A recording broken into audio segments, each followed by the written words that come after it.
8 artists in one exhibition, and this is my summary.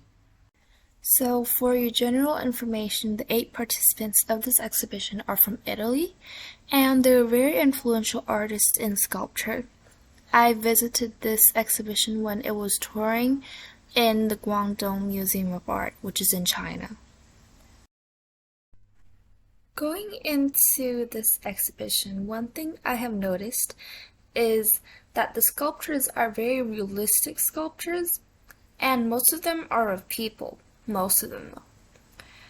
My reaction is this is pretty weird because from my limited knowledge, realistic sculptures are so very ancient. Like ancient Greek and Roman sculptures, they are mainly just imitations of people and they're just trying to make them look real.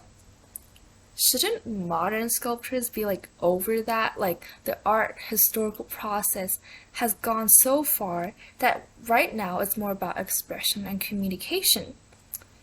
I was wrong though. The thing is that in this general exhibition, like in general, these artists use realism as well as portraits as a tool to communicate and express.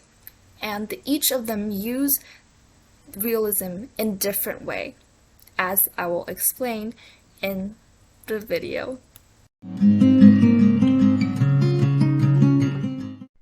So, out of simplicity's sake, I will be calling this artist Bruno. So, out of the 8 artists, I think Bruno definitely has the most traditional works, per se. Whether it is that it portrays realistic human portraits, or it is that it's created through traditional wood carving methods. On the outside, what differentiates Bruno's work from other realist sculptures is the intentional carving marks that he leaves on the piece that I think add layer and complexity to it. See here. I think in this work in particular, she's wearing a yellow clothing, and on the clothing there are intentional carving marks that are left there to add complexity to me. Also, on her skin there are a lot of imperfections, like there are more white spots, there are darker spots. I think these do not take anything from her beauty. And this makes this woman so much more beautiful by making her natural and lively.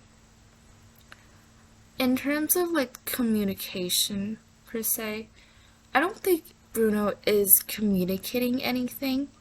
I think he is more like recreating his inner state, his vulnerability inside through the portraits. So I think this quote is the better phrasing of what I'm saying. Yet Bruno's work proves how strong the spell is. His statues are not objects, rather almost animate creations with souls. Their feelings bare for the viewer to see. And this is by Forest magazine.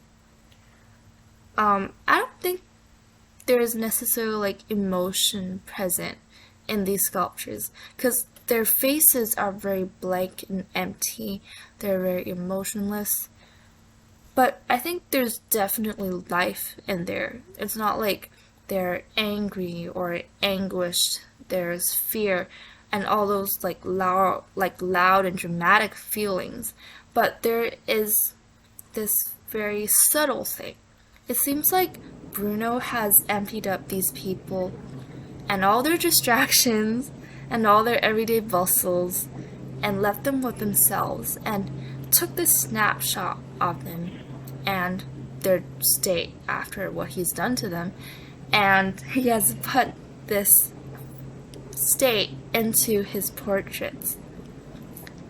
That's why I feel like in his works there is this sense of silent loneliness and this longing and delicate passivity, and it's sort of like just being on this world and existing on your own.